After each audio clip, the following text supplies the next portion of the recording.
نصلی علی رسولہ الکریم اما بعد فاعوذ باللہ من الشیطان الرجیم بسم اللہ الرحمن الرحیم رب اشرح لی صدری ویسر لی امری واحلل عقدۃ من لسانی یفقہوا قولی ربی یسر ولا تعسر وتمم بالخیر۔ اللہ کے پاک نام سے 14ویں پارے کا آغاز کرتی ہوں۔ اس پارے کی ابتدا کافروں کی تمنا سے ہوتی ہے کہ وہ کہیں گے کاش ہم بھی مسلمان ہوتے، کیونکہ نافرمانوں کے لیے عذاب کا وقت طے کر دیا جائے گا۔ تو جہانوں کے رب کا کلام ہے، ربما یود الذین کفروا لو کانوا مسلمین۔ جن لوگوں نے کفر کیا بعض اوقات وہ تمنا کریں گے کہ کاش وہ بھی مسلمان ہوتے۔ وہ کون سا وقت ہوگا؟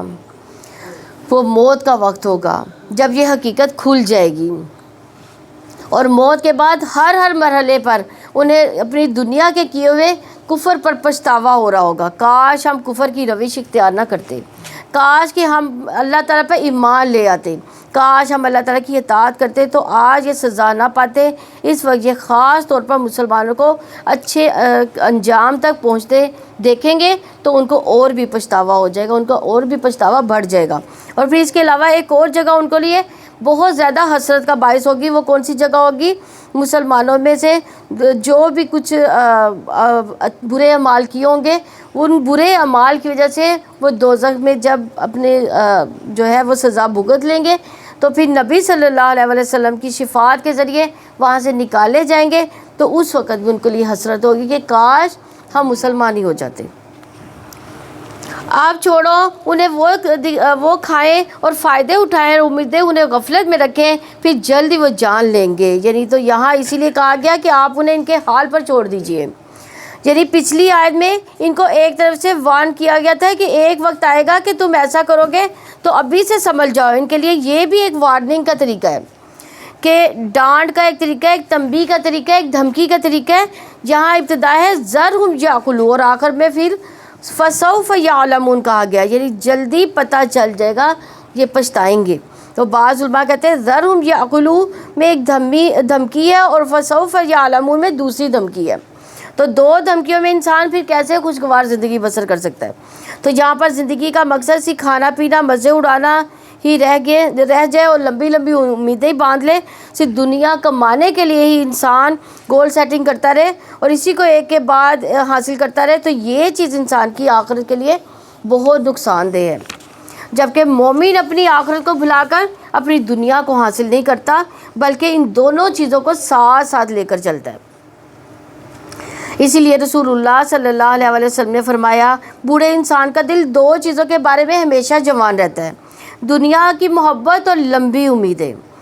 حسن بصری کہتے ہیں کہ جب بندہ اپنے آرزوؤں کو لمبی کر لیتا ہے تو اس کے عمل خراب ہو جاتے ہیں۔ یعنی ہم بڑی بڑی آرزویں کر لیں، ہم نے یہ بھی حاصل کرنا، یہ بھی حاصل کرنا، اور آخرت کے لیے کوئی تمنا ہی نہ رکھیں تو پھر کیا ہوتا ہے؟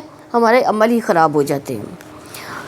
ہم نے کسی بھی بستی کو ہلاک نہیں کیا مگر اس کی ایک مقررہ مدت لکھی ہوئی تھی۔ کوئی امت اپنی مقررہ مدت سے نہ آگے بڑھ سکتی ہے اور نہ وہ پیچھے رہتے ہیں۔ انہوں نے کہا اے وہ شخص جس پر ذکر نازل کیا گیا ہے، بلا شبہ تو یقیناً دیوانہ ہے، کیوں نہیں تو ہمارے پاس فرشتوں کو لے آتا اگر تو سچے لوگوں میں سے ہیں۔ ہم فرشتوں کو حق کے ساتھ ہی نازل کرتے ہیں اور اس وقت وہ مہلت دیے گئے نہیں ہوں گے۔ بے شک ہم ہی نے اس ذکر کو نازل کیا اور بلا شبہ ہم ضرور اس کی حفاظت کرنے والے ہیں۔ ذکر سے مراد یہاں کون سا ذکر ہے؟ قرآن مجید۔ قرآن کا محافظ اللہ ہے، یعنی ہر طرح کی تبدیلی، ہر طرح سے تغیر سے اس کی حفاظت کرتا ہے۔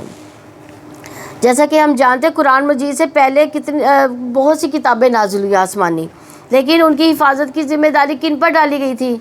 ان کی قوموں پر تھی، لیکن اس میں منمانی انہوں نے تبدیلیاں کر دی، لیکن اس کتاب کی ذمہ داری اللہ سبحانہ و تعالیٰ نے لی ہے۔ تو یہی وجہ کہ آج اتنے 100 سال گزرنے کے باوجود بھی قرآن میں کوئی تبدیلی نہیں ہوئی۔ ایک واقعہ بیان کرتی ہوں کہ ایک یہودی تھا، اس کے مسلمان ہونے کی وجہ پوچھی گئی۔ وہ بڑا اچھا کاتب تھا، اچھا رائٹر تھا، کتابیں لکھا کرتا تھا۔ تو اسے پوچھا گیا کہ کس چیز نے تمہیں اسلام قبول کرنے پر ابھارا؟ اس نے کہا میں نے اپنے ہاتھ سے تورات لکھی، اس میں کچھ تبدیلی کی اور میں ربیوں کے پاس لے گیا، انہوں نے خوشی خوشی سے لے لیا۔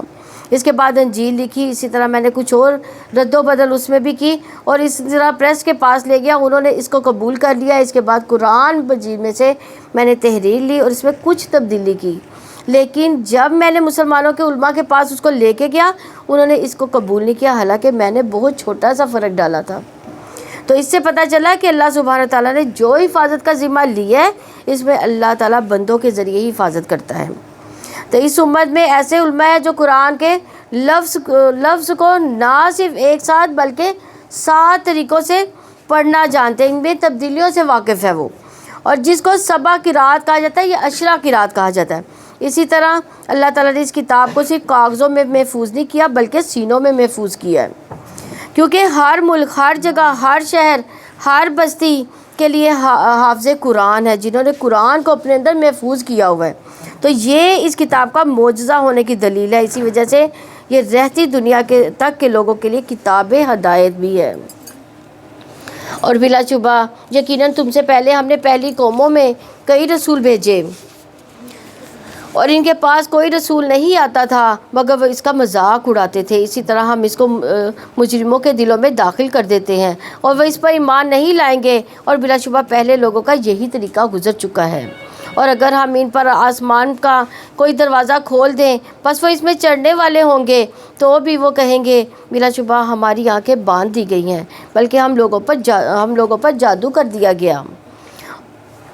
اور بلا شبہ یقیناً ہم نے آسمان میں برج بنائے اور ہم نے اسے دیکھنے والوں کے لیے مزین کر دیا، اور ہم نے ہر شیطان بردور سے اس کی حفاظت کی، مگر جو کوئی سنی ہوئی بات چرا لے تو ایک روشن شعلہ اس کا پیچھا کرنا ہے۔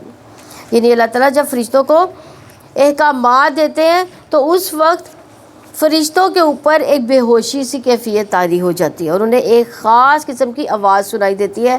جب وہ ہوش میں آتے ہیں تو مقرب فرشتوں سے پوچھتے ہیں کہ ہمارے رب نے کیا نازل کیا، ہمارے لیے کیا حکم ہے، اور پھر وہ ایک کے بعد ایک کو حکم آگے دیتے جاتے ہیں۔ اتنے میں شیاطین بھی وہاں سے گھسنے کی کوشش کرتے ہیں جو احکامات الہی، یعنی دنیا میں جس کو موت آنی ہے، زلزلہ آنا ہے، کہاں پہ بارش برسائی جانی ہے وغیرہ وغیرہ، اس طرح کی جو خبریں آگے بھیجتے جاتے ہیں۔ ان میں سے کچھ نہ کچھ سننے اور چوری کرنے کی کوشش کرتے ہیں۔ کون چوری کرتا ہے؟ شیاطین، تاکہ آ کر کاہنوں کو وقت سے پہلے ہی بتا دیں، اور کاہن اس میں کیا کرتا ہے؟ 100 جھوٹ ملاتا ہے، لوگوں کو بتا دیتا ہے، اس طرح وہ غیب دانی کا دعویٰ کر دیتا ہے۔ یہاں فرمایا گیا کہ بہت دفعہ ایسا ہوتا ہے کہ شہاب ثاقب، یعنی یہی ستارے ٹوٹ کر گرتے ہیں شیاطین کے اوپر، ان کو جلا دیا جاتا ہے۔ جو ہم کہتے ہیں نا، ایک وہ شہاب ثاقب سا کوئی ستارہ ٹوٹ کے گرا ہے، وہ اصل میں ٹوٹ کے نہیں گرتا، وہ شیطانوں کو مارا جاتا ہے، تو وہ ہمیں نظر آتا ہے جیسے ستارہ ٹوٹ کے گر گیا۔ اور ہم نے زمین کو پھیلا دیا اور اس میں پہاڑ گاڑ دیے اور اس میں ہر چیز مناسب مقدار سے اگائی، اور ہم نے اس میں تمہاری معیشت کے اسباب بنائے، اور ان کے بھی جنہیں تم ہرگز روزی دینے والے نہیں ہو، اور کوئی چیز ایسی نہیں جس کے خزانے ہمارے پاس نہ ہو، اور ہم اسے ایک معلوم اندازے کے ساتھ ہی نازل کرتے ہیں۔ یعنی ہر چیز کے خزانے اللہ کے پاس ہے، کمی کسی کی چیز کی نہیں، لیکن اللہ تعالیٰ اپنی تدبیر کے مطابق پلاننگ کے ساتھ نازل کرتے ہیں کہ کس جگہ کتنی بارش اترنی ہے، کس جگہ کتنا غلہ اگایا جائے گا، کہاں کتنا شہد پیدا کیا جائے گا۔ یہ آیت انسان کا حوصلہ بڑھاتی ہے۔ انسان بعض کا لمبے عرصے تک اللہ تعالیٰ سے دعا کرتے ہوئے مایوس بھی ہونے لگتا ہے، پریشان بھی ہوتا ہے، اور سوچتا ہے کہ شاید میری کبھی سنی نہیں جائے گی۔ ایسا اس لیے ہوتا ہے کیونکہ نعوذ باللہ شیطان دل میں یہ خیال ڈال دیتا ہے کہ اللہ تعالیٰ کے پاس کچھ بھی نہیں ہے۔ فرمایا نہیں، کوئی چیز ایسی نہیں جو اس کے خزانوں میں موجود نہ ہو۔ اور ہم نے ہواؤں کو بہراور بنا کر بھیجا، پھر ہم نے آسمان سے پانی اتارا، بس ہم نے وہ تمہیں پلایا، اور تم اس کو ہرگز ذخیرہ کرنے والے نہیں ہو۔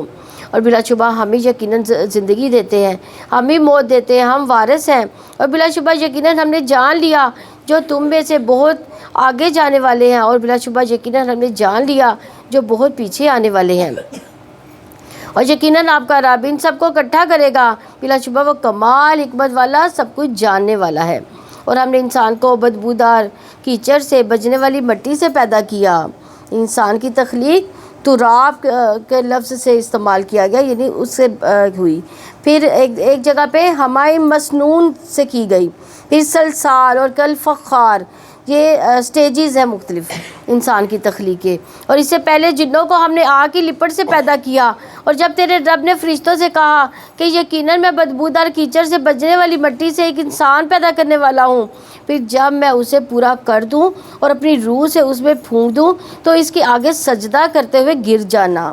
ان سب کے سب فرشتوں نے سجدہ کیا، مگر ابلیس نے انکار کر دیا اور سجدہ کرنے والوں کے ساتھ نہ ہوا۔ اللہ تعالیٰ نے فرمایا، اے ابلیس، تجھے کس چیز نے سجدہ کرنے والوں کے ساتھ شامل نہ ہوا تو؟ اس نے کہا، میں ایسا ہوں، میں ایسا نہیں ہوں کہ اس انسان کو سجدہ کروں جس کو تو نے بدبودار کیچڑ سے بجنے والی مٹی سے پیدا کیا۔ یعنی روایات میں آتا ہے کہ ابلیس بہت عبادت گزار تھا، جنات کا سردار تھا، اس کی بہت زیادہ سنی بھی جاتی تھی، یعنی بہت لیڈرشپ تھی اس کی، اور اس میں بہت اور بھی اوصاف تھے۔ وہ سب چیزوں میں اللہ تعالیٰ کا حکم ماننے والا تھا، لیکن جب اللہ تعالیٰ نے یہ حکم دیا کہ انسان کے آگے جھکو، انسان کو سجدہ کرو، اصل میں یہ اس کا امتحان بھی تھا۔ اور یہ صرف ابلیس کا امتحان نہیں ہوتا، ہم سب کے بھی اسی طرح کے بہت اچھے اور بڑے ہم نیک ہوتے ہیں، نمازیں پڑھے ہوتے ہیں، بہت زیادہ تراویحاں، روزے وغیرہ ہر چیز ہم کر رہے ہوتے ہیں، لیکن کوئی ایک چیز آ جاتی ہے جو ہماری انا کو ٹھیس پہنچاتی ہے، ہم اس پہ اللہ کا حکم نہیں مانتے۔ تو ہر انسان کا امتحان ہوتا ہے، ابلیس کا یہ امتحان اس لیے لیا گیا کہ اس کے اصل اندر سے باہر آ جائے، جو اندر کی چیز ہے وہ باہر لائی جائے گی، کیونکہ اس کے دل میں رائی کے دانے کے برابر بھی تکبر جس میں ہوگا وہ جنت میں نہیں جائے گا۔ تو ابلیس میں کیا تھا؟ اس کے دل میں تکبر تھا، تو تکبر کو اللہ تعالیٰ نے اس ذریعے سے، اس آزمائش کر کے تکبر کو باہر لایا گیا۔ تو اللہ تعالیٰ نے فرمایا، پھر یہاں سے نکل جا، بلا شبہ تو مردود ہے، اور بے شک جزا کے دن تک تجھ پر خاص لعنت ہے۔ اس نے کہا، اے میرے رب، پھر مجھے تو اس دن تک مہلت دے جب وہ اٹھائے جائیں گے۔ اللہ تعالیٰ نے فرمایا، بے شک تو مہلت دیے گئے لوگوں میں سے ہے، ایسے وقت کے دن تک جو معلوم ہے۔ اس نے کہا، اے میرے رب، اس وجہ سے کہ تو نے مجھے بہکایا، میں زمین میں ضرور ان کے لیے گناہ مزین کر دوں گا، اور میں ان سب کو بہکاؤں گا، مگر ان میں سے تیرے وہ بندے جو خالص کیے گئے ہیں۔ یعنی اس نے اپنی غلطی کا الزام اللہ تعالیٰ پر ٹھہرایا کہ تو نے مجھے بہکا دیا، اور اللہ تعالیٰ، لیکن اس کے جو مخلص بندے ہیں جو اللہ تعالیٰ کے، اس کے لیے اس نے کہا کہ اس کو نہیں میں کر سکوں گا کچھ بھی۔ اللہ تعالیٰ فرمائے، یہ راستہ ہے جو مجھ تک سیدھا ہے، بے شک میرے بندوں پر تیری کوئی غلبہ نہیں ہوگا مگر جو گمراہوں میں سے تیرے پیچھے چلیں گے، اور بے شک جہنم یقیناً ان سب کے وعدے کی جگہ ہے، اس کے 7 دروازے ہیں، ہر دروازے کا ان میں سے تقسیم شدہ حصہ ہے۔ یعنی اس کے کس کے 7 دروازے ہیں؟ جہنم کے، اور لوگ اپنے اعمال کے مطابق ان دروازوں میں سے داخل ہوں گے، کیونکہ وہ ایک دروازہ خاص لیول تک لے جائے گا، کیونکہ جیسے لفٹ ہوتی ہے اس میں ہر ایک منزل پر الگ الگ جاتے ہیں، اسی طرح جس کے جتنے گناہ ہوں گے اسی کے مطابق وہ جاتا جائے گا۔ اور اس کے لیے منافق کے لیے کہا جاتا ہے وہ جہنم کے سب سے نچلے گڑھے میں ہوگا۔ بلا شبہ متقی باغوں اور چشموں میں ہوں گے، سلامتی اور امن کے ساتھ ان میں سے داخل ہو جاؤ، ان کے سینوں میں سے کینہ ہم کھینچ نکالیں گے، اور آمنے سامنے تختوں پر بھائی بھائی ہوں گے۔ کوئی بھی شخص دل میں حسد، بغض، بدگمانی لے کر جنت میں نہیں داخل ہو سکتا، بلکہ وہ جنت میں جانے سے پہلے نکال دیے جائیں گے، سارے برے اخلاق انسان کے دھو دیے جائیں گے۔ رسول اللہ صلی اللہ علیہ وسلم نے فرمایا، مومن آگ سے چھٹکارا پائیں گے، یعنی جب پل صراط سے گزریں گے تو جہنم پار کر جائیں گے تو ان کو جنت اور جہنم کے بیچ میں اب جنت یعنی ان کے درمیان ایک پل نظر آئے گا، وہ ہوگا کنترا پر روک لیا جائے گا، اور دنیا میں ان کے بعض مظالم ہوں گے، یعنی ایک دوسرے پر ظلم کیا ہوگا، بدگمانیاں ہوں گی، ان کا ایک دوسرے سے قصاص دلوایا جائے گا، یہاں تک کہ جب ان کو پاک صاف کانٹ شاٹ کر دیا جائے گا تو ان کو جنت میں داخل ہونے کی اجازت دے دی جائے گی۔ قسم ہے اس ذات کی جس کے ہاتھ میں محمد صلی اللہ علیہ وسلم کی جان ہے، ان میں سے ایک آدمی جنت میں اپنے گھر کو زیادہ جاننے والا ہوگا بنسبت اس کے کہ وہ جتنا دنیا میں اپنے گھر کو جانتا ہے، یعنی جیسے ہمیں کسی کو بتانا نہیں پڑتا کہ تو فلاں جگہ پہ تمہارا گھر ہے، فوراً ہی ہم اپنے اپنے گھروں میں چلے جاتے ہیں. تو اسی طرح ہم جنت میں بھی اپنا گھر پہچان لیں گے، یعنی وہاں کوئی پریشانی نہیں ہوگی. جنت کا دروازہ بہت وسیع، اور جنت والے ایک دوسرے کا انتظار کر کے اکٹھے ہی جنت میں داخل ہوں گے. جیسے دنیا میں دل جڑے ہوئے وہاں بھی جڑے ہوں گے. تو کچھ لوگ مقربین ہوں گے، سابقون ہوں گے، وہ اسپیشل VIP ہوں گے، نکل جائیں گے، لیکن باقی اکٹھے ہو کر جائیں گے. تو ان کے دلوں میں آپس میں کوئی رنجشیں نہیں ہوں گی، صاف ستھرے لوگ ہوں گے، ظاہر میں بھی صاف ستھرے، باطن میں بھی صاف ستھرے ہوں گے. نہ ہی وہاں انہیں کوئی تھکاوٹ چھوئے گی، نہ ہی وہ اس میں کبھی نکالے جانے والے ہیں. آپ میرے بندوں کو بتا دے، بلا شبہ میں بے حد بخشنے والا، نہایت رحم والا ہوں. اور یقیناً میرا عذاب وہ دردناک عذاب ہے. اور آپ ان کو ابراہیم کے مہمانوں کے بارے میں خبر دے دیجئے. کون سے مہمان تھے ابراہیم علیہ السلام کے؟ جو 2 فرشتے آئے تھے. یہ تو میں اب تو میرے خیال میں تیسری دفعہ واقعہ رپیٹ ہونے لگا. آپ ان کو ابراہیم کے مہمانوں کے بارے میں خبر دیں. جب وہ ان کے ہاں داخل ہوئے تو انہوں نے سلام کیا. ابراہیم نے کہا یقیناً ہم تم سے ڈرنے والے ہیں. انہوں نے کہا ڈرو نہیں، بلا شبہ ہم آپ کو صاحب علم لڑکے کی خوشخبری دیتے ہیں. ابراہیم نے کہا کیا تم مجھے خوشخبری دیتے ہو جبکہ مجھے بڑھاپا آ پہنچا؟ تو تم کس چیز کی خوشخبری دیتے ہو؟ انہوں نے کہا ہم آپ کو حق کے ساتھ خوشخبری دیتے ہیں، سو آپ مایوس ہو جانے والوں میں سے نہ ہو. یعنی اگر اسباب ختم بھی ہو گئے تب بھی مایوس ہونے سے روکا گیا، تب بھی مایوس نہ ہو اللہ کی ذات سے. ابراہیم نے کہا اور گمراہ لوگوں کے سوا اپنے رب کی رحمت سے کون مایوس ہوتا ہے؟ اسے کہا اے فرشتوں پھر تمہارا کیا معاملہ ہے؟ انہوں نے کہا بلا شبہ ہمیں ایک مجرم قوم کی طرف بھیجا گیا، لوط کے گھر والوں کے سوا. بے شک ہم ان سب کو ضرور بچانے والے ہیں، اس کی بیوی کے ماں سوا. ہم نے مقدر کر دیا کہ بے شک وہ یقیناً پیچھے رہ جانے والوں میں سے ہوگی. پھر جب فرشتے آل لوط کے پاس پہنچے، لوط نے کہا یقیناً تم لوگ اجنبی ہو. انہوں نے کہا بلکہ ہم تمہارے پاس اس چیز کو لے کر آئے ہیں جس میں وہ شک کیا کرتے تھے. کس چیز پہ شک کرتے تھے؟ وہ عذاب پہ شک کرتے تھے. تو اب وہ فرشتے عذاب لے کر آئے تھے اور ہم تمہارے پاس حق لائے ہیں، اور بلا شبہ ہم یقیناً سچے ہیں. بس تم رات کے کسی حصے میں اپنے گھر والوں کو لے چلو اور تم ان کے پیچھے پیچھے چلو، اور تم میں سے کوئی پلٹ کر نہ دیکھے، اور وہاں چلے جاؤ جہاں جانے کا تمہیں حکم دیا جاتا ہے. اسے ہم نے یہ فیصلہ پہنچا دیا کہ یقیناً صبح ہوتے ہی ان کی جڑ کاٹ دی جانے والی ہے. اور شہر کے لوگ خوش ہوتے ہوئے آ گئے. لوط نے کہا یقیناً یہ لوگ میرے مہمان ہیں، سو تم مجھے ذلیل نہ کرو اور اللہ تعالیٰ سے ڈرو اور مجھے رسوا نہ کرو. شہر کے لوگ کیوں بھاگے آئے تھے؟ یہ بھی بات میں نے بتائی تھی. خوبصورت نوجوانوں کی شکل میں آئے تھے، اور وہ اس گندی جو ہے وہ عادت میں ہاں جی. انہوں نے کہا کیا ہم نے تمہارے جہانوں سے تو ہم نے سارے جہانوں سے تمہیں منع نہیں کیا؟ لوط نے کہا یہ میری بیٹیاں ہیں، اگر تم کرنے والے ہو. آپ صلی اللہ علیہ وسلم آپ کی عمر کی قسم، بلا شبہ وہ اپنے نشے میں بہک رہے تھے.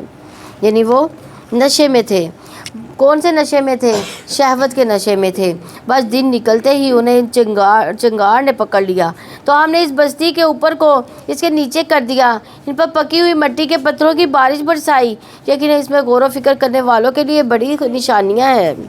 اور بے شک وہ بستی یقیناً مستقل آباد راستے پر ہے. بے شک اس میں ایمان والوں کے لیے یقیناً نشانی ہے، اور بے شک ایکا والے یقیناً ظالم ہیں. تو ہم نے ان سے انتقام لیا، اور بے شک وہ دونوں بستیاں یقیناً کھلے راستے پر ہیں. اور بلا شبہ یقیناً ہجر والوں نے بھی رسولوں کو جھٹلایا، اور ہم نے ان کو اپنی نشانیاں دی، مگر وہ سب ان سے منہ موڑنے والے تھے، اور وہ پہاڑوں سے بے خوف ہو کر گھر تراشتے تھے. چنانچہ صبح ہوتے ہی انہیں چنگار نے پکڑ لیا. پہاڑوں میں گھر کیوں تراشتے تھے وہ لوگ؟ کیونکہ ان کی عمریں بہت زیادہ ہوتی تھی کہ اس طرح کے جس طرح کے گھروں میں ہم رہتے ہیں وہ گھر تو ٹوٹ جاتے تھے اتنی دیر میں. تو وہ پہاڑوں کو تراش کر گھر بناتے تھے. پھر وہ ان کے کسی کام نہ آیا جو وہ کماتے تھے.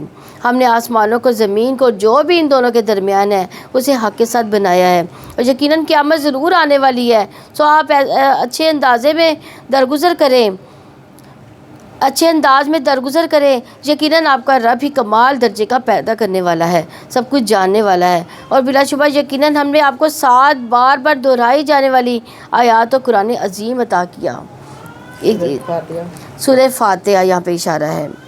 اس کی بہت فضیلت ہے. ہر نماز کی ہر رکعت میں ہم سورہ فاتحہ پڑھتے ہیں، کیونکہ حدیث میں آتا ہے اس کی نماز ہی نہیں جس نے نماز میں سورہ فاتحہ کی قرات ہی نہیں کی.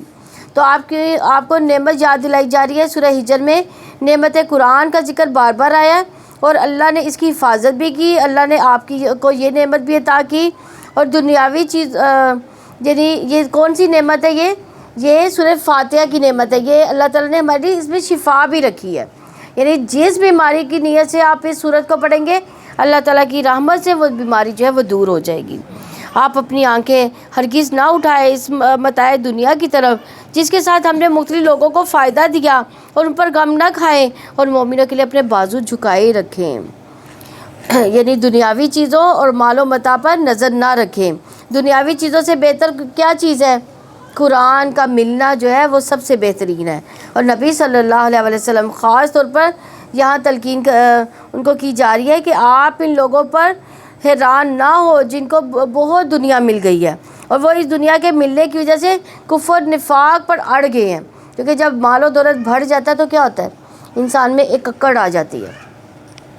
تو دنیا میں جو کچھ ہے آخرت کے مقابلے میں کیا ہے؟ کوئی حیثیت نہیں رکھتا. برا رضی اللہ عنہ کہتے ہیں کہ نبی صلی اللہ علیہ وسلم کو ریشم کا ایک کپڑا ہدیے میں پیش کیا گیا تو ہم اسے چھونے لگے. اس کی نرمی اور ملائمت پر حیرت زدہ ہونے لگے. یعنی بہت خوبصورت نفیس کپڑا تھا. تو آپ صلی اللہ علیہ وسلم نے فرمایا تمہیں اس پر حیرت ہے؟ ہم نے عرض کیا جی ہاں. آپ صلی اللہ علیہ وسلم نے فرمایا جنت میں سعد بن معاذ رضی اللہ عنہ کے رومال اس سے بھی بہتر ہوں گے. یعنی جب صحابہ کے اندر ذرا دنیا کی محبت آنے لگتی تو آپ صلی اللہ علیہ وسلم فوراً ان کو آخرت کی طرف متوجہ کر دیتے. ابو ہریرہ رضی اللہ عنہ سے روایت ہے کہ وہ پودا لگا رہے تھے تو رسول اللہ صلی اللہ علیہ وسلم ان کے پاس سے گزرے. فرمایا ابو ہریرہ رضی اللہ عنہ کیا کر رہے ہو؟ میں نے کہا اپنے لیے پودا لگا رہا ہوں. آپ صلی اللہ علیہ وسلم نے فرمایا کیا میں تمہیں اس سے بہتر پودا نہ بتاؤں؟ ابو ہریرہ رضی اللہ عنہ نے عرض کیا جی ہاں اللہ کے رسول صلی اللہ علیہ وسلم. آپ نے فرمایا سبحان اللہ والحمد للہ ولا الہ الا اللہ واللہ اکبر. ان میں سے ہر ایک کلمے کے عوض جنت میں تمہارے لیے ایک درخت لگا دیا جائے گا. اب اس کا کیا مطلب ہے کہ ہم پھول نہ لگائیں، پودے لگائیں گے تو ہی ہم کچھ کھائیں گے. لیکن اس کا مطلب یہ نہیں کہ پودے نہ لگائیں بلکہ اپنی آخرت کو بھی ساتھ ساتھ یاد رکھیں. دنیا کو بھی یاد رکھیں، دنیا کے بھی کام کریں، لیکن آخرت کو بھی یاد رکھیں. اور ایک اور ہدایت جو جہاں کی گئی ہے وَخْفِضْ جَنَاحَكَ لِلْمُؤْمِنِينَ، مومنوں کے لیے اپنے پہلو نرم کر لیجئے. یعنی اپنے فالور کو، اپنی ٹیم کو، اپنے ساتھیوں کو اپنے قریب کر لیجئے گے. پھر قریب کرنے کا معنی یہ بھی ہے، اس کے بارے میں ابن عباس رضی اللہ عنہ کہتے ہیں کہ نبی کریم صلی اللہ علیہ وسلم کے پاس سے لوگوں کو دھکیلا نہیں جاتا تھا، نہ مارا جاتا تھا. جو قریب آنا چاہتا تھا آنے دیا جاتا تھا. آپ صلی اللہ علیہ وسلم کمزور مسلمانوں کے پاس جاتے، ان سے ملاقات کرتے، ان کے مریضوں کی بیمار پرسی کرتے، ان کے جنازوں میں حاضر ہوتے. انسان کو اگر دنیا میں کوئی بڑا مرتبہ مل جائے تو غریبوں کو بھولے نہیں، ایسی جگہوں پر بھی جائے جہاں انسان کا دل نرم ہوتا ہے. اور آپ کہہ دیں بلا شبہ میں تو کھلم کھلا ڈرانے والا ہوں، جیسا کہ عذاب ہم نے تقسیم کرنے والوں پر اتارا تھا.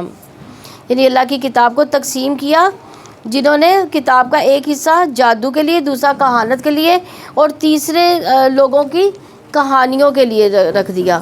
جن لوگوں نے قرآن کو ٹکڑے ٹکڑے کر دیا. یعنی ٹکڑے ٹکڑے کرنے کا مطلب کیا ہے کہ بعض حصہ ایمان لے آئے کسی حصے پر اور کسی حصے پر ایمان ہی نہیں لائے. کیسے ایمان نہیں لائے؟ جو حصہ عمل میں نہ آیا وہ ایمان ہی نہیں آیا اس پہ.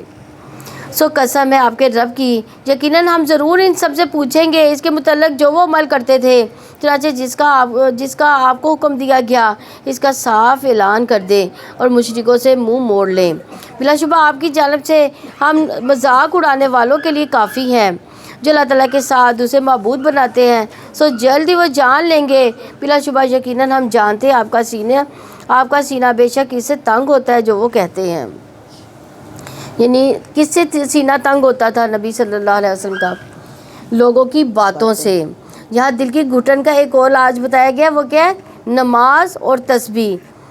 رسول اللہ صلی اللہ علیہ وسلم نے فرمایا جو راہ سے خوف کھائے کہ وہ اسے پریشان کرے گی، یا مال خرچ کرنے سے بخل کرے، یا دشمن سے مقابلے سے ڈرے، تو چاہیے کہ وہ اس قول کی کثرت کرے سبحان اللہ و بحمدہ، کیونکہ یہ اللہ کے نزدیک سونے کا پہاڑ اللہ کے راستے میں خرچ کرنے سے زیادہ محبوب ہے. یعنی آپ سونے کا پہاڑ صدقہ کریں تو اتنا اجر نہیں ملے گا جتنا اس تسبیح کی کثرت سے ملے گا۔ چنانچہ آپ اپنے رب کی حمد کے ساتھ تسبیح کریں اور سجدہ کرنے والوں میں سے ہو جائیں اور اپنے رب کی عبادت کرتے رہیں یہاں تک کہ آپ صلی اللہ علیہ وسلم کے پاس یقین آ جائے۔ یعنی بعض یقینی کیا ہے؟ موت جو ہے وہ یقینی ہے۔ جب موت آ جائے گی تو ساری حقیقت کھل جائے گی، پھر انسان کو یقین بھی آ جائے گا، لیکن تب یقین جو ہے انسان کو فائدہ نہیں دے گا۔ سورہ نحل مکی ہے، اس میں 128 آیات اور 16 رکوع ہیں۔ تو یہاں پہ سورہ نحل کو سورہ نعم بھی کہا جاتا ہے، یعنی نعمتوں والی صورت، کیونکہ اس صورت میں نعمتوں کا ذکر ہے۔ سورہ ہجر میں نعمت قرآن کا ذکر ہے، جو سب سے بڑی نعمت ہے۔ کون سی نعمت سب سے بڑی ہے؟ قرآن۔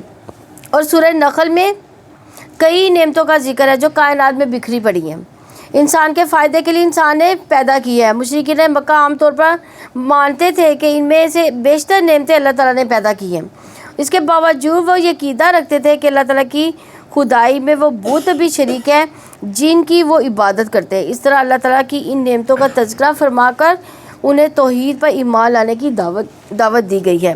ان کے اعتراضات کا جواب دیا گیا ہے کہ ایمان نہ لانے کی صورت میں انہیں اللہ تعالیٰ کے عذاب سے ڈرایا گیا ہے۔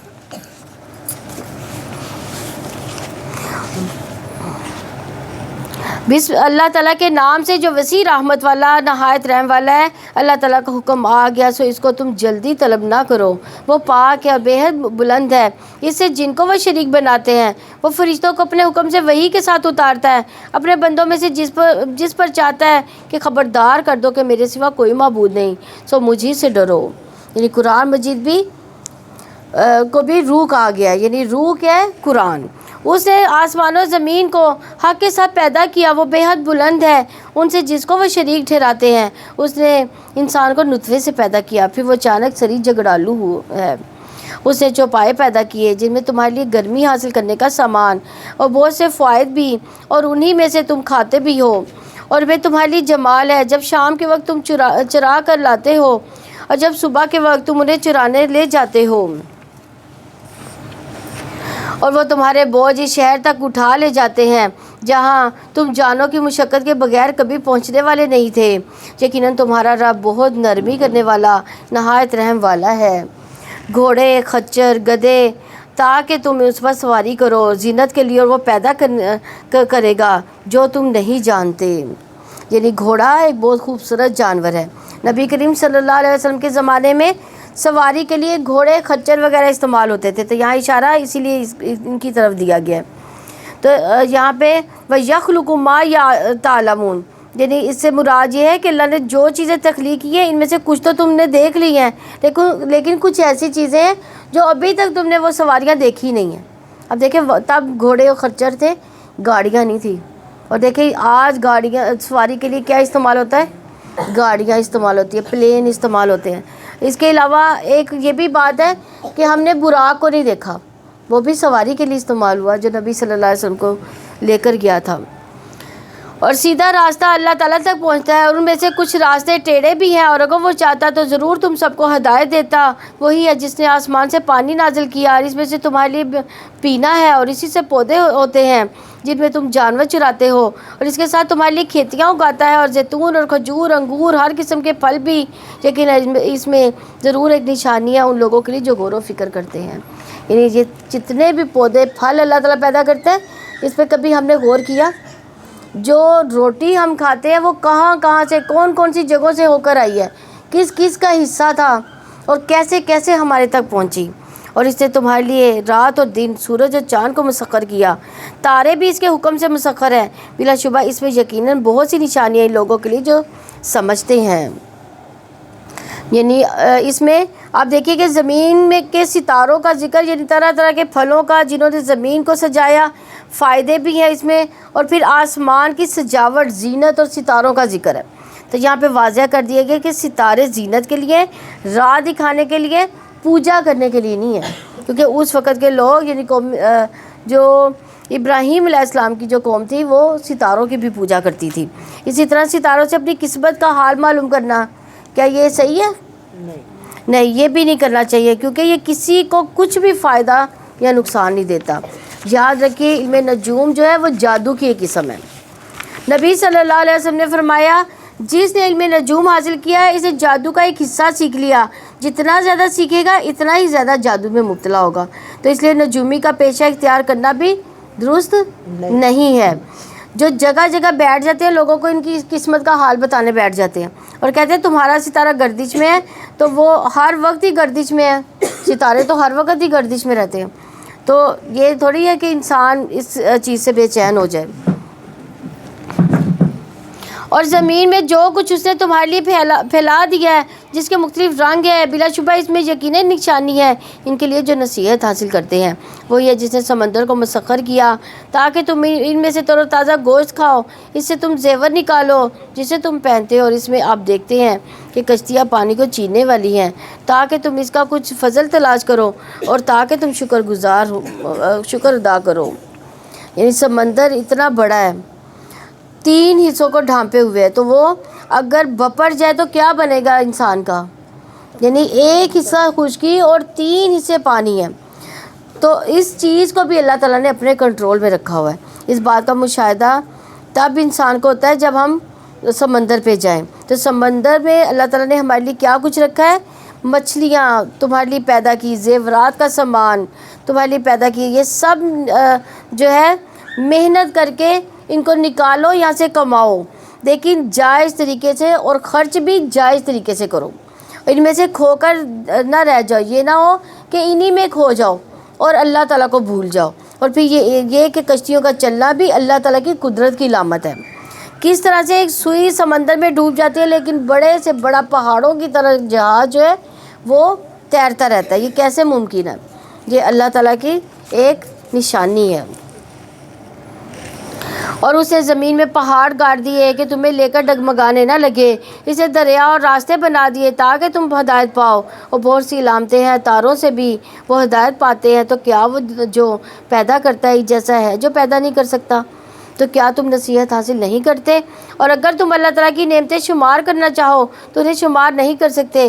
یقیناً اللہ تعالیٰ بے حد بخشنے والا، نہایت رحم والا ہے، اور اللہ تعالیٰ جانتا ہے جو کچھ بھی تم چھپاتے ہو اور جو کچھ بھی تم ظاہر کرتے ہو۔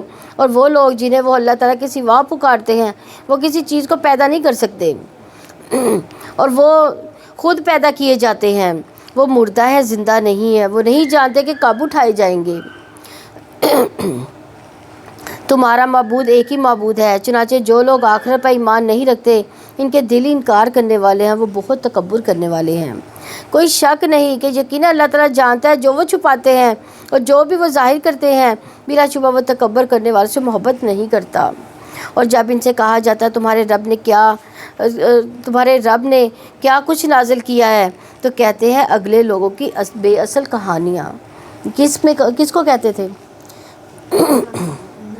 قرآن کو کہتے تھے کہ یہ تو بے اثر کہانیاں ہیں، تاکہ وہ قیامت کے دن اپنے بوجھ بھی تمہارے پورے اٹھائیں، ان کے بوجھوں میں سے بھی جنہیں وہ علم کے بغیر ہی گمراہ کرتے ہیں۔ سن لو، بہت ہی برا ہے وہ بوجھ جو وہ اٹھا رہے ہیں۔ لیکن ان لوگوں نے خفیہ تدبیریں کی جو ان سے پہلے تھے، تو اللہ تعالیٰ بنیادوں سے ان کی عمارت کو آیا، بس ان کے اوپر سے چھتیں ان پر گر پڑیں، اور ایسے رخ سے ان پر عذاب آیا جہاں سے وہ سوچتے بھی نہیں تھے۔ کیوں عذاب آیا تھا ان پر؟ ان کی نافرمانیوں کی وجہ سے۔ پھر قیامت کے دن وہ ان کو رسوا کرے گا اور کہے گا میرے وہ شریک کہاں ہیں جن کے بارے میں تم جھگڑا کیا کرتے تھے؟ جن لوگوں کو علم دیا گیا تھا وہ کہیں گے یقیناً آج کے دن رسوائی اور برائی کافروں پر ہے، جن کو فرشتے اس حال میں وفات دیتے ہیں کہ وہ اپنی جانوں پر ظلم کرنے والے ہوتے ہیں، تو وہ فرما برداری پیش کرتے ہیں کہ ہم تو کوئی برا کام نہیں کرتے تھے۔ کیوں نہیں؟ یقیناً اللہ تعالیٰ خوب جاننے والا ہے جو بھی وہ عمل کرتے تھے۔ یعنی کافر کے بارے میں ذکر ہے، اس کے جو ہے اس کا وفات کے بعد کیا حال ہوگا۔ تو عذاب روح پر ہو رہا ہوتا ہے، اسے جسم محسوس کرتا ہے، تو اس لیے مرتے ہی عذاب کی خبر دے دی گئی کہ عذاب میں داخل ہو جاؤ۔ رسول اللہ صلی اللہ علیہ وسلم نے فرمایا اگر وہ گناہ گار آدمی ہو، مرنے والا ہو، تو فرشتے کہتے ہیں خبیث روح نکل، جو خبیث جسم میں رہی، قابل مذمت ہو کر اس میں سے نکل، ذلیل ہو کر نکل، کھولتے ہوئے پانی اور کانٹے دار کھانے کی خوشخبری قبول کر کے نکلو، یعنی اب تمہارے لیے یہ انجام ہے۔ اس کے علاوہ دیگر انواع و اقسام کے عذاب کی بھی خوشخبری قبول کر لو۔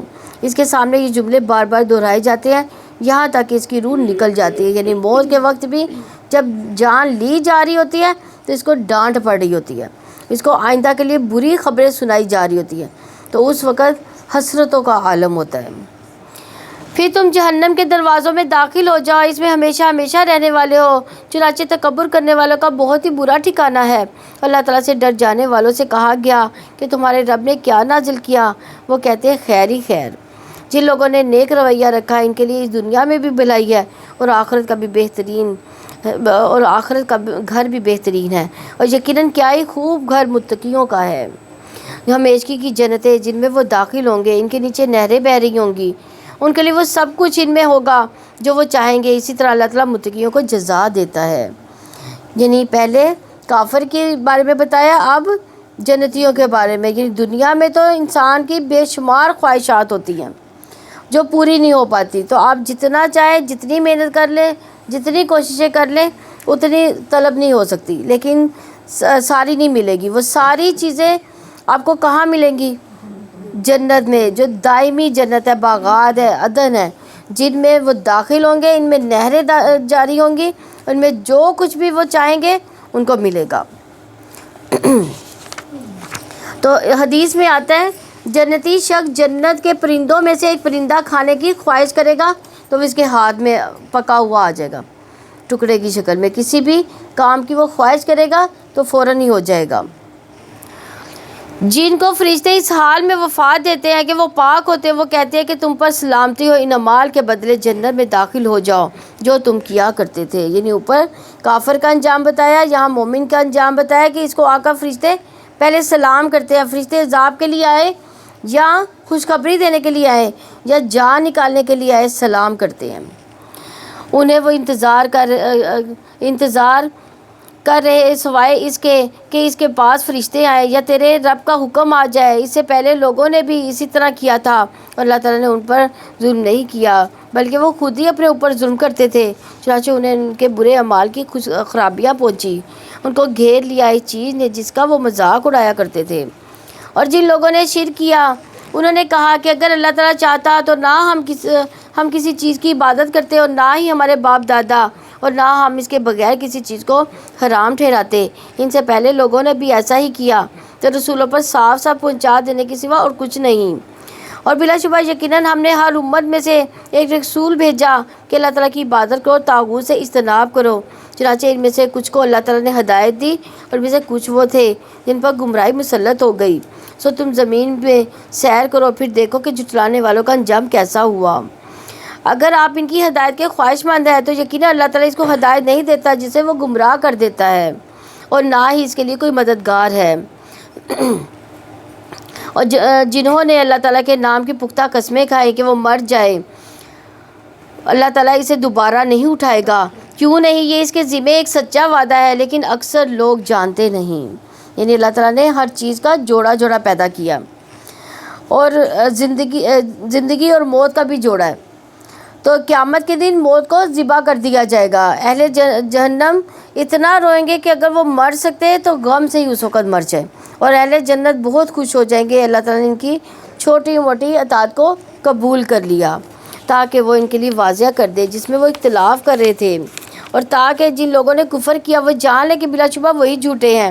یقیناً جب ہم کسی چیز کا ارادہ کر لیں تو ہم اسے کہتے کہ ہو جا، بس وہ ہو جاتی ہے۔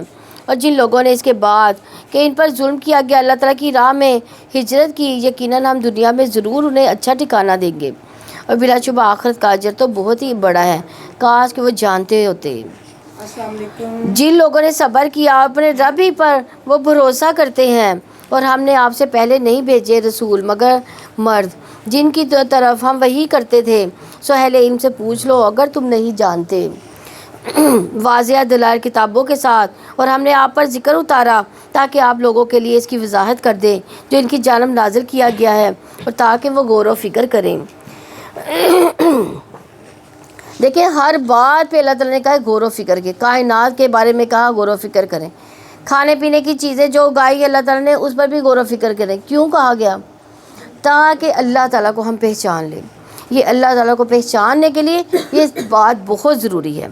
تو کیا وہ لوگ جنہوں نے بری تدبیریں کی بالکل ہی بے خوف ہیں کہ اللہ تعالیٰ انہیں زمین میں دھسا دے یا ان پر عذاب وہاں سے آ جائے جہاں سے وہ سوچتے ہی نہ ہو، یا وہ ان کے چلنے پھرنے میں ہی ان کو پکڑ لے، چنانچہ وہ کسی طرح بھی عاجز کرنے والے نہیں، یا وہ انہیں خوف زدہ ہونے پر پکڑ لے. پر یقیناً تمہارا رب یقیناً بہت نرمی کرنے والا، نہایت رحم والا ہے. اور کیا وہ دیکھتے نہیں کہ جو کچھ اللہ تعالیٰ نے پیدا کیا ہے اس کے سائے اللہ تعالیٰ کو سجدہ کرتے ہوئے دائیں بائیں ڈھلتے ہیں، اس حال میں کہ وہ سب عاجزی کرنے والے ہیں. کون عاجزی کرتے ہیں؟ سائے. جہاں سایوں کو دیکھو، ہم کبھی نہیں یہ سوچتے کہ یہ سجدہ کر رہے ہیں. کبھی ہم نے سوچا کہ یہ جو سایہ جھکا ہوا ہے یہ کس کی طرف جھکا ہوا ہے؟ یہ اللہ تعالیٰ کو سجدہ کرے، کیونکہ فرشتوں نے سجدہ کیا تھا، ان کا ذکر ہے. تو ہمیں بھی پھر کیا کرنا چاہیے؟ اللہ کے آگے ہی جھکنا چاہیے. اور اللہ تعالیٰ ہی کے لیے سجدہ کرتا ہے جو آسمانوں میں جو زمین میں ہے. کوئی چلنے والا جانور ہو یا فرشتے، وہ تکبر نہیں کرتے. تکبر پھر کس میں ہے؟ صرف انسان میں تکبر ہے. کب آتا ہے انسان میں تکبر؟ جب اس کے پاس مال ہوتا ہے، اولاد زیادہ ہوتی ہے، رتبہ کوئی ہو جاتا ہے، تو تب انسان میں تکبر آتا ہے. وہ اپنے رب سے ڈرتے ہیں اور جو ان کے اوپر ہے اور جو حکم بھی انہیں دیا جاتا ہے وہی کرتے ہیں. اور اللہ تعالیٰ نے فرمایا کہ دو معبود نہ بناؤ، یقیناً وہ ایک ہی معبود ہے، سو مجھ ہی سے ڈرو. اسی کا ہے جو بھی آسمان و زمین میں ہے، عبادت ہمیشہ اسی کے لیے ہے. کیا پھر غیر اللہ سے تم ڈرتے ہو اور تمہارے پاس کوئی نعمت بھی ہے اور وہ اللہ تعالیٰ ہی کی طرف سے ہے؟ پھر جب تمہیں تکلیف چھوتی ہے تو تم اسی کی طرف گر گراتے ہو. یعنی جب تکلیف پہنچتی ہے تو انسان کس کی طرف گر گرا کے دعائیں کرتا ہے؟ اللہ کی طرف. لیکن جب تکلیف دور ہو جاتی ہے تو غیر اللہ کی طرف مائل ہو جاتا ہے. پھر جب وہ تکلیف دور کر دیتا ہے تب تم میں سے ایک گروہ یکایک اپنے رب کے ساتھ شرک کرنے لگتا ہے تاکہ وہ اس نعمت کی ناشکری کرے جو ہم نے انہیں عطا کی ہے. سو تم فائدہ اٹھاؤ، پر جلد ہی تم جان لو گے. اور وہ ان کے لیے جن کو وہ نہیں جانتے ایک حصہ مقرر کرتے ہیں اس میں سے جو ہم نے اس کو رزق دیا. اللہ تعالیٰ کی قسم تم سے ضرور اس بارے میں پوچھا جائے گا جو جھوٹ تم گڑا کرتے تھے. وہ اللہ تعالیٰ کے لیے بیٹیاں قرار دیتے ہیں، پاک ہے اس کی ذات، اور ان کے لیے وہی ہے جو وہ چاہتے ہیں. یعنی اہل عرب میں بھی کئی قبائل ایسے تھے جو فرشتوں کو اللہ تعالیٰ کی بیٹیاں کہتے تھے، خواہ اپنے لیے وہ بیٹے کیوں نہ پسند کرتے ہوں. تو بیٹا اور بیٹی ہو یہ اللہ تعالیٰ کی تقسیم ہے.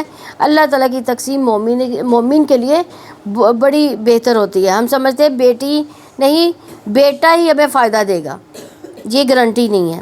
لیکن اہل عرب یہ سمجھتے نہیں تھے. اور آج کی جاہلیت میں بھی آپ دیکھیں کہ بیٹیوں کی پیدائش پر انسان غمگین ہو جاتا ہے، اور ان کو بیٹی کی پیدائش کی خبر دی جائے تو ان کا غم سے برا حال ہوا ہوتا ہے. یہ مشرکین مکہ کا فعل تھا.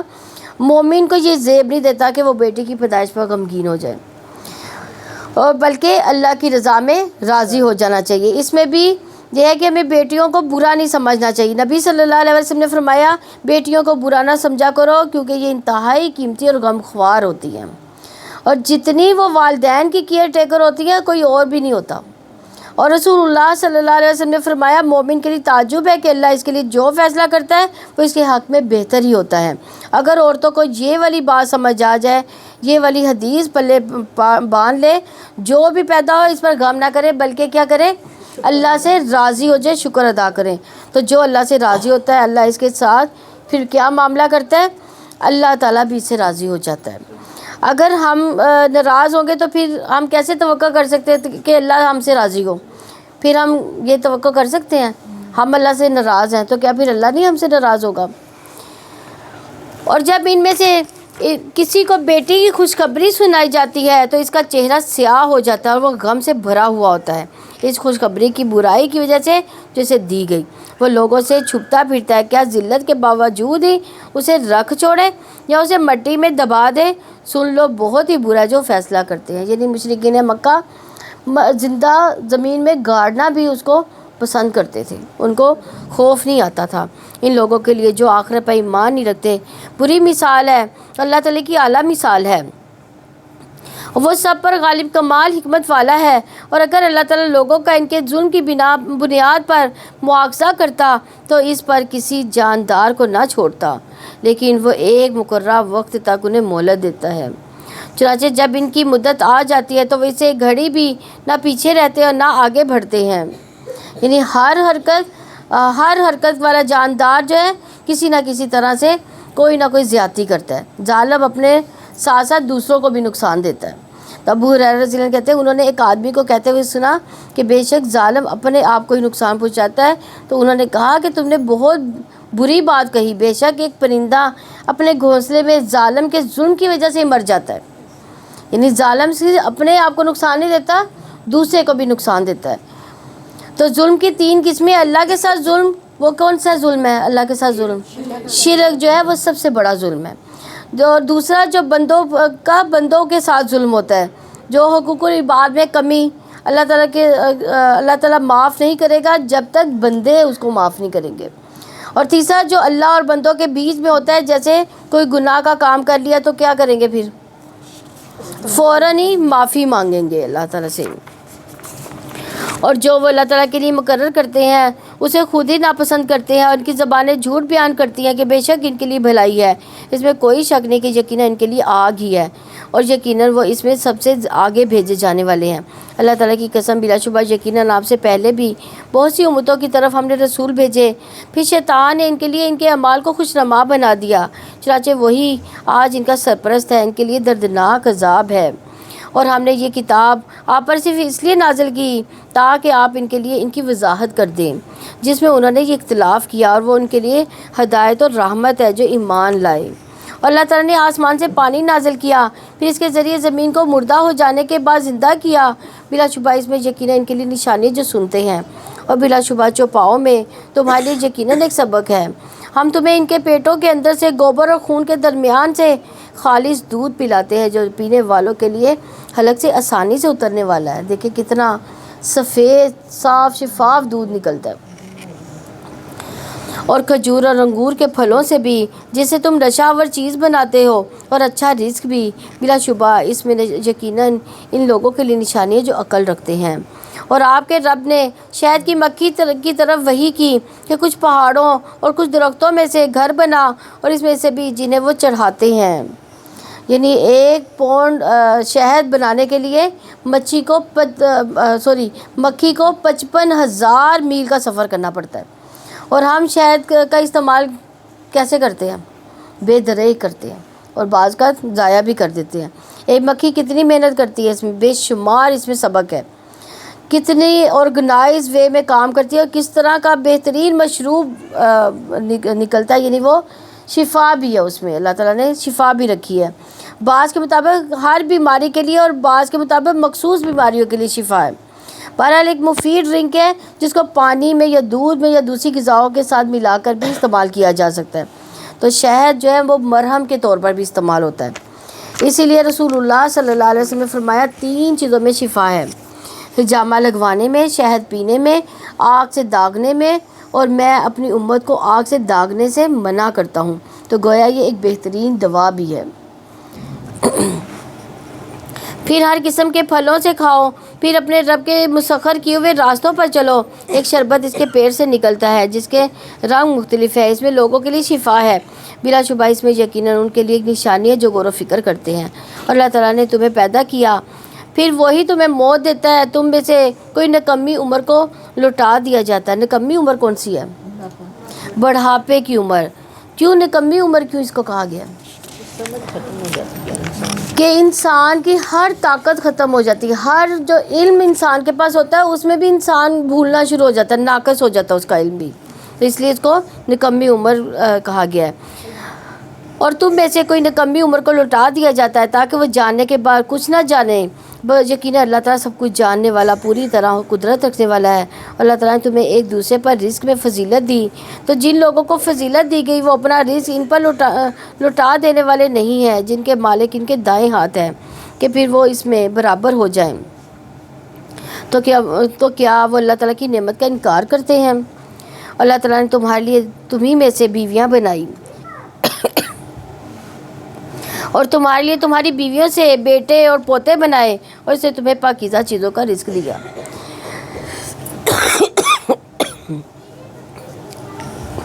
معافی چاہتی ہوں، میرے ذرا گلا بہت زیادہ خراب ہے۔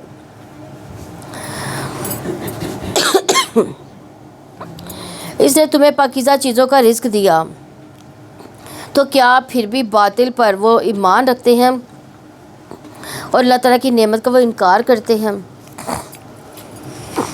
اور اللہ تعالیٰ کے سوا وہ ان کی عبادت کرتے ہیں جو ان کے لیے نہ آسمانوں سے کسی رزق کا اختیار رکھتے ہیں، نہ زمین سے، نہ ہی وہ کر ہی سکتے ہیں۔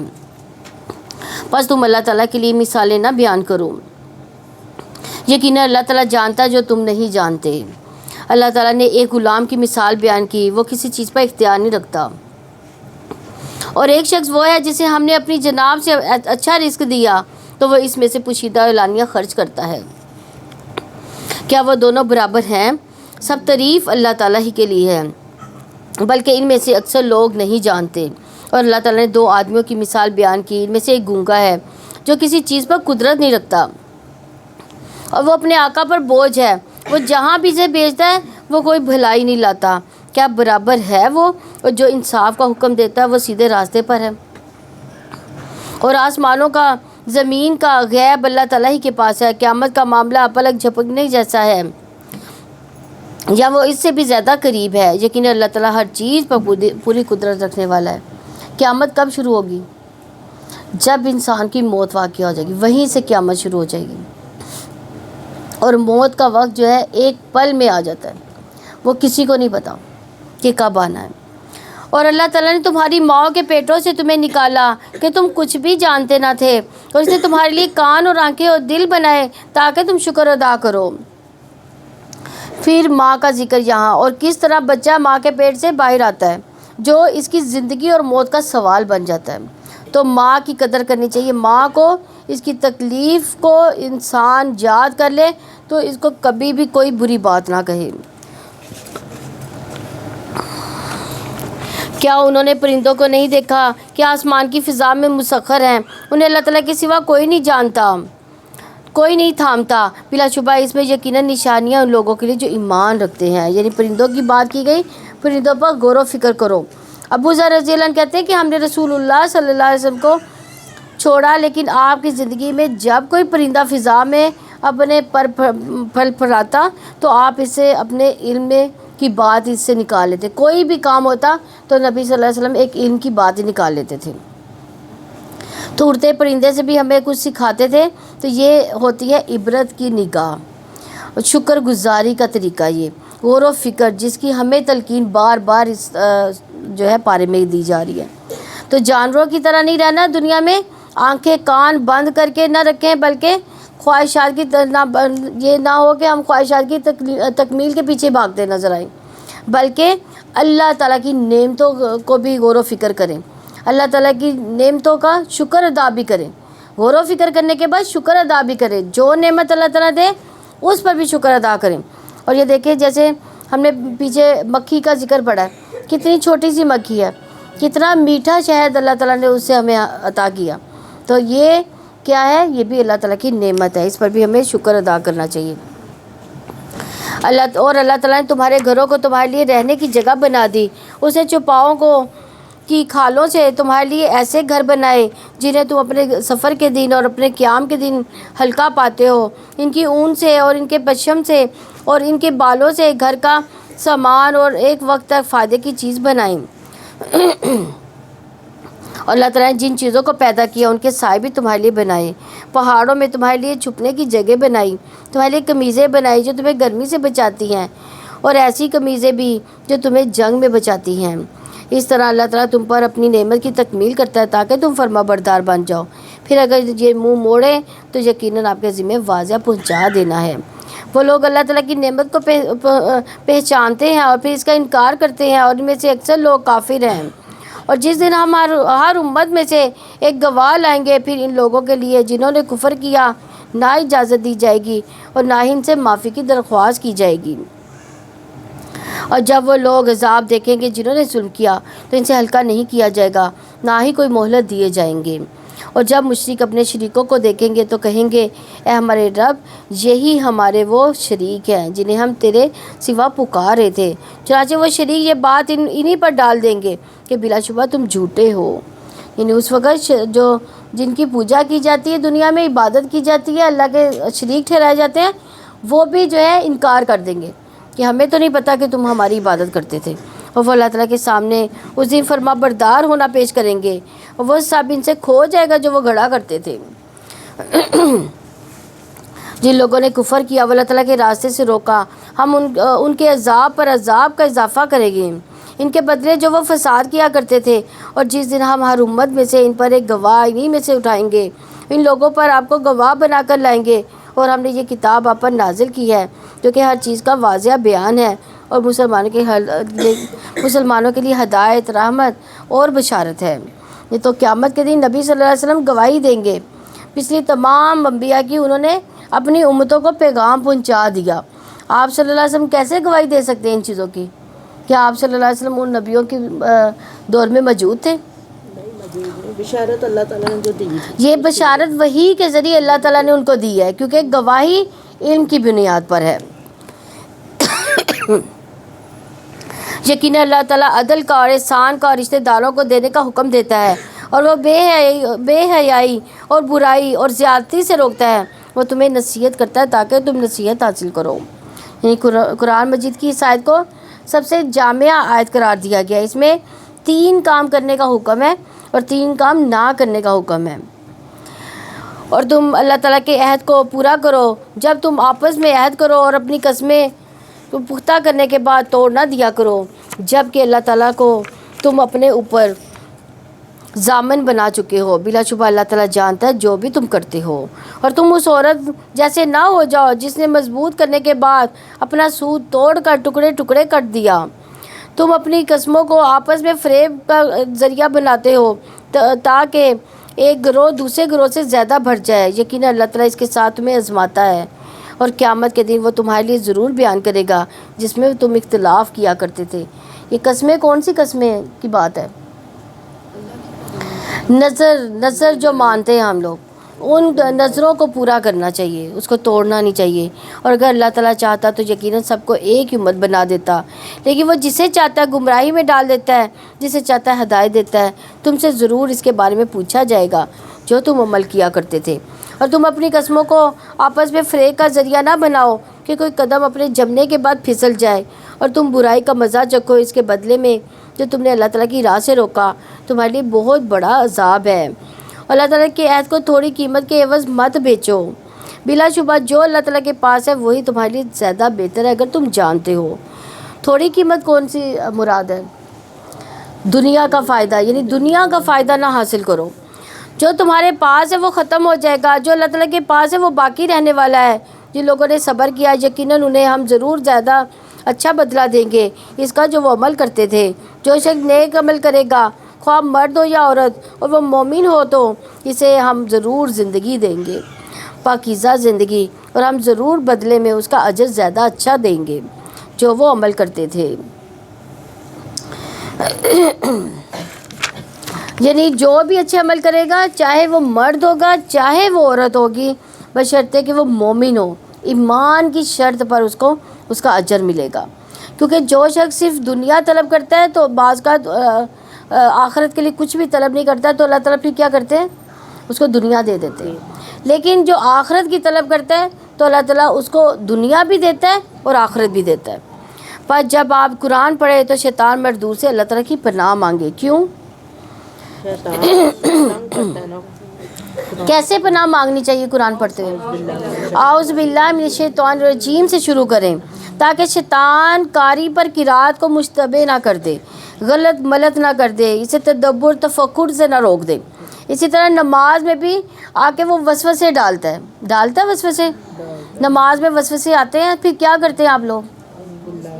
لا حول ولا قوت نہیں، اعوذ باللہ من الشیطان الرجیم پڑھیں گے اور بائیں طرف 3 دفعہ تھتکاریں گے، اس سے انشاءاللہ یہ وسوسہ ختم ہو جائے گا۔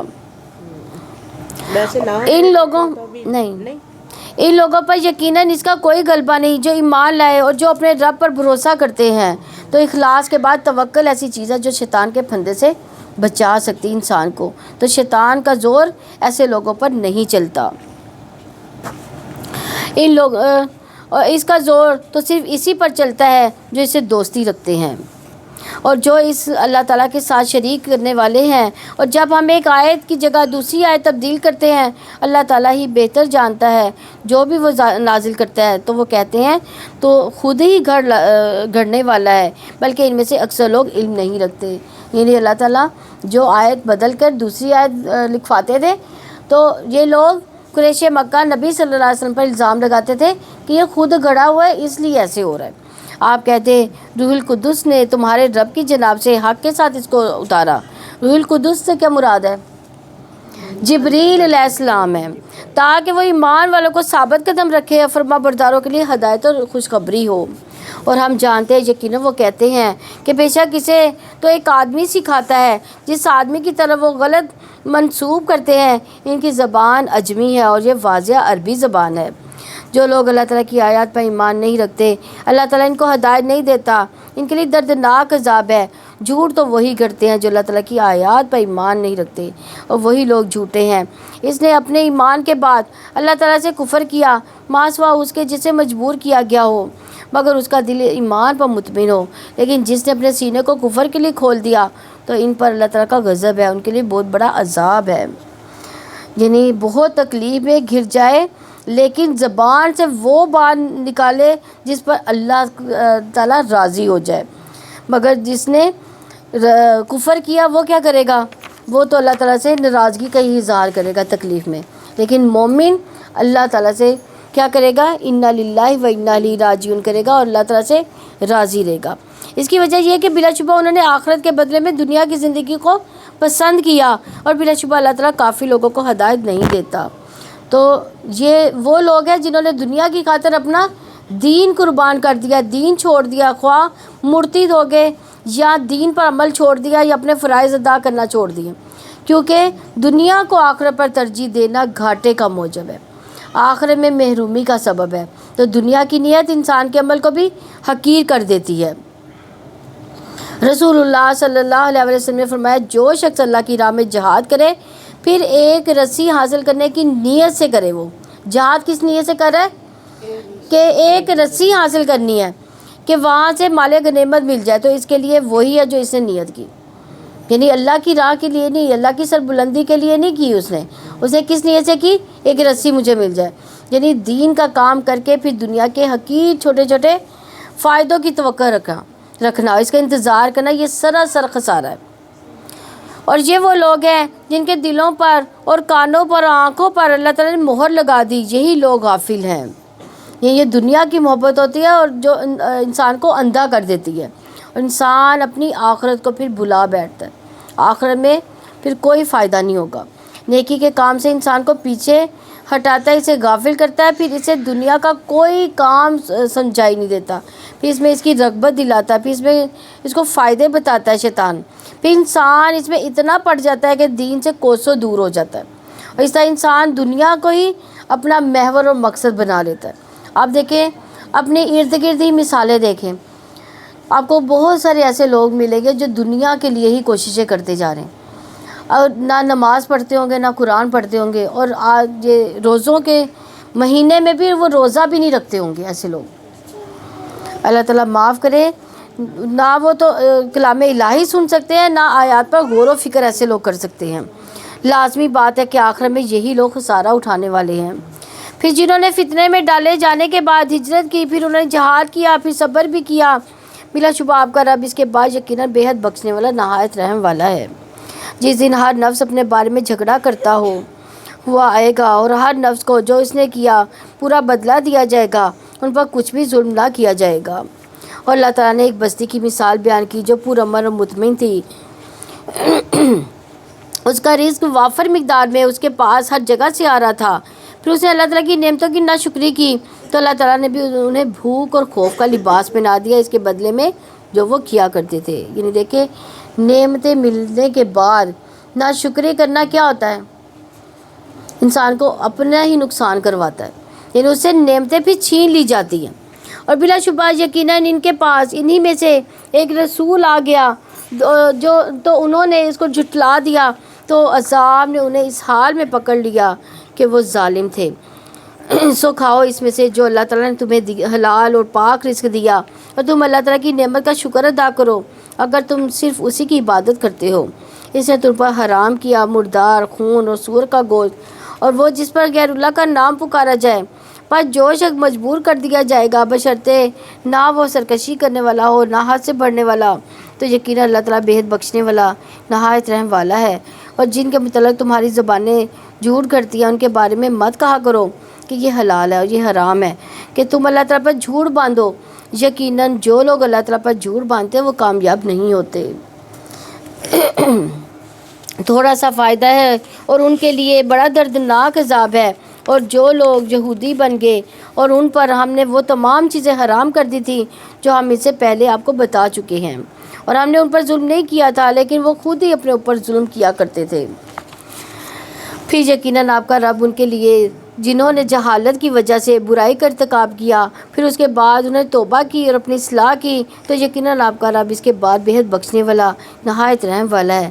یقیناً ابراہیم ایک امت تھے اللہ تعالیٰ کا فرما بردار اور ایک اللہ کی طرف ہو جانے والے، وہ مشرکوں میں سے نہ تھے۔ کون؟ حضرت ابراہیم علیہ السلام کی دیکھیں کتنی دفعہ اللہ تعالیٰ نے گارنٹی دی ان کی۔ ابراہیم علیہ السلام کی تعریف بیان ہو رہی ہے اور وہ ہمارے لیے اسوائے حسنہ ہے، اور وہ اپنی ذات میں ایک امت ہے، یعنی پوری امت جتنا کام کرتی ہے وہ ایک ہی واحد کرنے والے تھے اور شکر گزار تھے ہمیں، اور ہر کام پہ ہر جو عبادت پہ ہمیشگی اختیار کرنے والے تھے۔ تو نبی صلی اللہ علیہ وسلم کو بھی یہ حکم دیا گیا کہ وہ ابراہیم علیہ السلام کی اتباع کریں، اللہ تعالیٰ کی انعامات کا شکر ادا کرنے والے تھے۔ اللہ تعالیٰ نے ان سے منتخب کیا اور سیدھے راستے کی طرف اسے ہدایت دی، اور ہم نے اسے دنیا میں بھلائی دی، اور بلا شبہ آخر میں وہ یقیناً نیک لوگوں میں سے ہوگا۔ پھر ہم نے آپ کی طرف وحی کی کہ آپ ابراہیم کی ملت کی پیروی کریں جو ایک اللہ کی طرف سے ہو جانے والے تھے اور وہ مشرکوں میں سے نہ تھے۔ یقیناً ہفتے کا دن مقرر کیا گیا ان لوگوں پر جنہوں نے اس میں اختلاف کیا، اور یقیناً آپ کا رب قیامت کے دن ان سب باتوں میں ان کے درمیان فیصلے فرمائے گا جن میں وہ اختلاف کیا کرتے تھے۔ ہفتے کے دن کا کیا واقعہ ہے؟ بنی اسرائیل کو کیا حکم دیا گیا تھا؟ عبادت کا حکم دیا گیا تھا ہفتے والے دن، اور مچھلیاں پکڑنے سے منع کیا گیا تھا۔ اپنے رب کے راستے کی طرف حکمت اور عمدہ نصیحت کے ساتھ دعوت دیں اور ان سے اس طریقے سے بحث کریں جو زیادہ اچھا ہو۔ یقیناً آپ کا رب ان کو زیادہ جانتا ہے جو اس کے راستے سے بھٹک گئے، اور وہ ہدایت یافتہ لوگوں کو بھی خوب جانتا ہے۔ یہ دعوے کا طریقہ بتایا گیا کہ ہر وقت دعویٰ نہیں، یعنی حکمت کا انداز ہونا چاہیے۔ اور اگر تم بدلہ لو تو جتنی تمہارے ساتھ زیادتی کی گئی ہے اسی قدر بدلہ لو، اگر آپ صبر کریں تو یقیناً وہ صبر کرنے والوں کے لیے بہتر ہے، یعنی زیادتی کا بدلہ لیا جا سکتا ہے لیکن سب سے بہتر کیا بتایا گیا؟ صبر۔ تو اس آیت میں برائی کے بدلے پر صبر کرنا مسنون فعل ہے۔ نبی صلی اللہ علیہ وسلم نے فرمایا ہم صبر کریں گے، بدلہ نہیں لیں گے۔ صبر اللہ تعالیٰ سے مانگنا چاہیے کیونکہ اللہ ہی صبر دیتا ہے، اور آپ صبر کریں، اور آپ کا صبر نہیں ہے مگر اللہ تعالیٰ کی توفیق سے، اور آپ ان پر غم نہ کریں اور نہ آپ تنگی میں ہوں اس سے جو وہ خفیہ تدبیریں کرتے ہیں، یقیناً اللہ تعالیٰ ان کے ساتھ ہے جو اس سے ڈر گئے، ان لوگوں کے جو نیکی کرنے والے ہیں۔ یعنی اللہ تعالیٰ کا ساتھ پانے کے لیے تقوی اور احسان کی روش اختیار کرنی چاہیے۔ الحمدللہ ہمارا یہ پارہ کمپلیٹ ہوا۔ اللہ تعالیٰ ہمیں اس کو پڑھنے، اس پر عمل کرنے کی توفیق عنایت فرمائے، اور اس کو سمجھنے کی توفیق عطا فرمائے، اس پر غور و فکر کرنے کی توفیق عطا فرمائے، اور اس رمضان میں ہمیں زیادہ سے زیادہ اس کو اپنی باتوں میں شامل کرنے کی توفیق عنایت فرمائے۔ ہمیں اللہ تعالیٰ نمازیں پڑھنی آسان فرمائے، عبادت کرنا آسان فرمائے، ایک دوسرے کے ساتھ حسن سلوک کی توفیق عنایت فرمائے، اور جس چیز کے دل میں جو دعا ہے جہاں پہ جتنے موجود ہیں اللہ تعالیٰ ان سب کی دعاؤں کو قبول فرمانا۔ جو بھی دعا کریں اللہ تعالیٰ اپنی رمضان کی برکت سے اس کو جو ہے پوری کر دینا، ان کی جھولیاں کبھی خالی نہ کرنا، نہ مراد نہ ان کو لوٹانا، اور جو ہمیں بیمار ہے اللہ تعالیٰ ان کی بیماریوں کو صحتوں میں بدل دینا، جو اپنی اولاد کی پریشانیوں میں مبتلا ہے، اللہ تعالیٰ ان کی پریشانیاں دور فرمانا، جو بیٹیوں کے رشتے سے پریشان ہے اللہ تعالیٰ ان کو اچھے بر عطا فرمانا، جو کاروبار کی پریشانیاں لیے بیٹھے ہیں اللہ ان کے کاروباروں میں آسانی فرما دے، حلال رزق عطا فرما دے، اللہ ہمارے گھروں میں ہمیں سکون عطا فرما دے، ہمارے بچوں میں ہمیں سکون عطا فرما دے، ہمارے بچوں کو ہماری آنکھوں کی ٹھنڈک بنا دے، جن کی اولاد نہیں اللہ تعالیٰ ان کو نیک صالح اولاد عطا فرما دے۔ وآخر دعوانا ان الحمد للہ رب العالمین، سبحانک اللہم و بحمدک، نشہد ان لا الہ الا انت، واستغفرک واتوب الیک۔ السلام علیکم ورحمۃ اللہ وبرکاتہ۔